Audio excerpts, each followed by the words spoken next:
প্ৰথম যেতিয়া আপুনি এটা DSLR ইউজ কৰে প্ৰথম আপোনাৰ মনত অহা কথাটো হ'ল যে মই বেকগ্ৰাউণ্ডটো ব্লাৰ কৰি কেনেকৈ এখন ফটো মাৰিব পাৰোঁ যেনেকৈ সকলোৱে ফটো মাৰি দি থাকে তো আহক এই ভিডিঅ'টো আজি আমি সেইটোৱে জানি লওঁ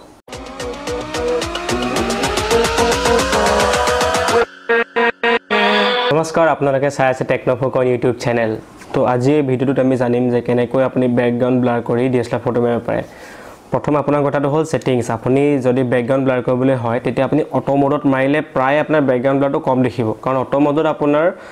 লাইট কেনেকুৱা হৈ আছে তাৰ অনুসৰি আপোনাৰ কেমেৰাই নিজে সেন্স কৰি লয় যে আপাৰচাৰ ইমানখিনি থাকিব শাটাৰ স্পীড ইমান থাকিব তেতিয়া কি হয় আপোনাৰ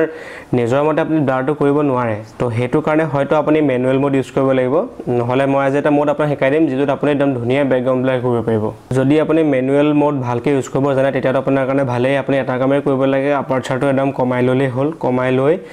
ফটো মাৰিলে আপোনাৰ ব্লাৰটো হ'বই যদি আপুনি ম্যানুৱেলত অলপ প্ৰবলেম আছে তেতিয়া মই এটা মোড কৈ দিম আপোনাক Nikon camera aperture priority বুলি মোড থাকে A বুলি লিখা থাকে আৰু Canonত AV বুলি লিখা থাকে এটো হ'ল aperture priority মোড যত আপুনি aperture সেট কৰিব পাৰে আৰু ক্যামেৰা shutter speed টো নিজে ল'ব মেইন ব্যাকগ্ৰাউণ্ড ব্লাৰ কৰিবলৈ হলে আপোনাৰ apertureটোৱে মেইন ব্যাকগ্ৰাউণ্ড ব্লাৰটো একচুয়ালি ফটোগ্ৰাফি টাৰ্মছত bokeh বুলি কয় bokeh effect বুলি কয় তো আপুনি যেতিয়া এটা ইমেজ বা এজন মানুহক ফটো মাৰিব ফটো মাৰোতে কি হয় আপোনাৰ ক্যামেৰাৰ লেন্সৰ সদায় ওপেনিংটো ডাঙৰ থাকিব লাগিব তেতিয়াহে ব্যাকগ্ৰাউণ্ড ব্লাৰ হ'ব মই aperture ভিডিওত মই কৈছিলো aperture কেনেকৈ কাম কৰে তো আপোনাৰ ওচৰত যদি কিট লেন্সখন আছে অকল আপোনাৰ যিখন 18-55 তেতিয়া আপুনি ব্যাকগ্ৰাউণ্ড ব্লাৰ কৰিব পাৰিব একদম ভাল ব্যাকগ্ৰাউণ্ড ব্লাৰ নহয় কি নৰমাল টা হ'ব তাৰ কাৰণে আপুনি কৰিব লাগিব কেতিয়াও জুম আউটত নহয় জুম ইনত হ'ব আপোনাৰ কেতিয়াও জুম আউট হৈ থাকিলে আপোনাৰ ব্লাৰটো ভাল নাহে সদায় আপুনি জুম ইন থাকিব মানে ম্যাক্সিমাম জুম 18-55 যদি লেন্স আছে আপোনাৰ ওচৰত তেতিয়া আপুনি 55 mm ত থাকিব লাগিব আৰু একেবাৰে যেটো লোৱেষ্ট এপাৰচাৰ পসিবল তাত মানে আপোনাৰ 5.6 থাকিব 5.6 ত ৰাখিব লাগিব তেতিয়াহে আপোনাৰ ব্যাকগ্ৰাউণ্ড ব্লাৰ হ'ব আৰু যাক আপুনি ফটো মাৰিব ধৰি লৈছো মানুহজনক ফটো মাৰিছে তো তেওঁ যদি ব্যাকগ্ৰাউণ্ডৰ পৰা একদম ওচৰত ৰৈ আছে তেতিয়া আপোনাৰ ব্যাকগ্ৰাউণ্ডটো ব্লাৰ নহয় তেখেতক আপুনি কি কৰিব লাগিব অলপ জায়গা লানিব লাগিব মিলাব লাগিব যাতে তেখেত আপোনাৰ পৰা যিমান দূৰত আছে তাতকে দুগুণ দূৰত তেখেতৰ পৰা ব্যাকগ্ৰাউণ্ডটো আছে তেতিয়া আপুনি কি হ'ব তেখেতক ভালকৈ ফোকাস কৰিব পাৰিব তেখেত ব্লাৰ হ'ব এটো আছিল 18-55 লেন্সৰ কথা আৰু যদি আপোনাৰ ওচৰত এখন জুম লেন্স আছে জুম লেন্সখনৰ আপুনি যদি ব্যাকগ্ৰাউণ্ড ব্লাৰ কৰিবলৈ হয় একদম ফুল জুম কৰি ল'ব লাগিব মানুহজনক অকমান দূৰত ৰাখি পেলাই তেখেতক ফুল জুম কৰিব ফুল জুম কৰি যেতিয়া ফোকাস কৰিব ফোকাস কৰাৰ পিছত আপোনাৰ ব্লাৰ ইফেক্টটো আহি যাব এপাৰচাৰটো আপুনি একদম হেখন লেন্সত যিমান কমাব পাৰি হিমানে কমাই ল'ব কাৰণ আপুনি যদি আপুনি আপাৰচাৰটো বহাই দিয়ে তেতিয়া আপোনাৰ কি হয় ব্লাৰটো কমি আহে আৰু আপাৰচাৰটোৱে মেইন হয় তো আপুনি জুম লেন্স যদি ইউজ কৰে আপাৰচাৰটো একদম কমাই ল'ব আৰু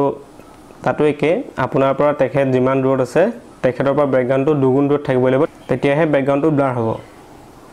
আৰু কিছুমান ক্ষেত্ৰত এনেকুৱা হয় যে আপোনাৰ মই যেনেকৈ ক'লো তেখেতৰ পৰা দুগুণ দূৰত আপোনাৰ ব্যাকগ্ৰাউণ্ড থাকিব লাগিব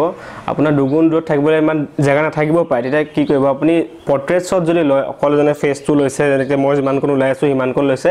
তেতিয়া আপোনাৰ ফুল জুম কৰিলে ব্যাকগ্ৰাউণ্ড ব্লাৰে আহিব কাৰণ অকল হেডখৰ জায়গাতে ফোকাস কৰিব বাকি ডখৰ জায়গা আউট অফ ফোকাস হৈ যাব কিন্তু কিট লেন্স যিখন 18-55 তাত তেনেকুৱা নহয় হেখনত আপোনাৰ 55 mm লৈ পেলাই ব্যাকগ্ৰাউণ্ডটো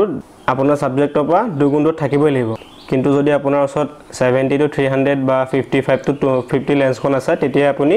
ম্যাক্সিমাম জুম কৰি তেখেতক যদি ফোকাস কৰে তেতিয়া আপোনাৰ ব্যাকগ্ৰাউণ্ডটো ধুনীয়াকৈ হ'ব আৰু এতিয়া আপোনাৰ ব্যাকগ্ৰাউণ্ড ব্লাৰ কৰিবৰ কাৰণে এটাতকৈ ভাল লেন্সখনৰ কথা মই কৈছো আপুনি যি DSLR ইউজ কৰে Nikon হওক Canon হওক বা Sony হওক আপুনি 50 mm প্ৰাইম লেন্সখন লৈ ল'ব 50 mm প্ৰাইম লেন্সখনৰ আপাৰচাৰ ওপেনিংটো বহুত ডাঙৰ থাকে 1.8 লৈকে থাকে যেনেকৈ নৰমাল 18-55 লেন্সত আপোনাৰ 3.5 ৰ পৰা থাকে কিন্তু এইখনত 1.8 থাকে 1.8 মানে আপোনাৰ লেন্সৰ ওপেনিংটো বহুত বেছি আৰু যিমানে লেন্সৰ ওপেনিংটো বেছি হয় ইমানে ব্যাকগ্ৰাউণ্ডটো ব্লাৰ হয় হেতুই bokeh effect বুলি কয় যেটো ক'লো তো আপুনি যদি 50 mm ৰ লেন্স এখন আপোনাৰ DSLR লগাই লয় আৰু তেখেতক আপুনি 1.8 ত লৈ পেলাই যদি ফটো মাৰে আপোনাৰ ব্যাকগ্ৰাউণ্ডটো সবতকে ধুনীয়া ব্লাৰ আহিব অকল মানুহজন শাৰ্প ফোকাসত থাকিব ব্যাকগ্ৰাউণ্ডটো একদম ধুনীয়া মিহি bokeh আহিব আৰু মনত ৰাখিব bokeh এফেক্টৰ কাৰণে অকল এপাৰচাৰ ওপেনিংটোৱে মেইন হয় বাকিখিনি ইমান মেটাৰ নকৰে আপুনি সদায় আপাৰচাৰ প্ৰায়ৰিটি মোডতে ইউজ কৰিব যেটো নিকনত A আৰু কেননত AV থাকে এইটো মোডত ইউজ কৰিব আৰু আপোনাৰ ডায়াল দি আপোনাৰ আপাৰচাৰটো একদম লোৱেষ্ট যেটো থাকে লোৱেষ্ট মানে ডাঙৰ সংখ্যাটো নহয় দে সৰু সংখ্যাটো যদি 1.8 হ'ব আৰু যদি 3.5 থাকে 3.5 যদি আপুনি 50 mm লেন্স কৰি আছে 1.8 ত থাকিব যদি আপুনি 18 to 50 mm লেন্স ইউজ কৰি আছে তেতিয়া আপোনাৰ 3.5 5.6 লৈকে থাকে 3.5 ত ইউজ নকৰিব 3.5 ত কেতিয়া হ'ব যেতিয়া আপুনি 18 mm ত থাকে 18 mm ত যদি শ্বুট কৰে ব্লাৰ নাহে সেইকাৰণে আপুনি এখন জুম কৰি ল'ব জুম কৰি ল'লে আপোনাৰ 55 mm হৈ যাব তেতিয়া 5.6 ত থাকিব তেতিয়া আপোনাৰ ধুনীয়া ব্লাৰ আহিব তো এইটোই আছিল আজিৰ ভিডিও আপোনাক মই কেনেকৈ ব্যাকগ্ৰাউন্ড ব্লাৰ কৰিব লাগে হেকালে একদম সিম্পল কে বেছি ইন ডিটেইলছত যোৱা নাই যে বেছি টেকনিক্যাল টাৰ্মছ ইউজ কৰা নাই মই একদম সিম্পল কে যেনেকৈ নৰমাল মানুহজনে বুজাই দিয়ে তেনেকৈ বুজাইছো তো এনেকুৱা ভিডিও আগলৈ আহিব ফটোগ্ৰাফি ৰিলেটেড টেক ৰিলেটেড গুটেখিনি ৰিলেটেড আহিয়ে থাকিব মই যেহেতু টেকনিক্যাল চেনেল এনেকুৱা ভিডিও বনাই থাকিম তো বনি থাকিব চেনেলটোৰ লগত চেনেলটো সাবস্ক্ৰাইব কৰি ল'ব যদি ভিডিওটো ভাল লাগিলে লাইক কৰিব আৰু শ্বেয়াৰো কৰি দিব আকৌ লগ পোৱাৰ আশাৰে ধন্যবাদ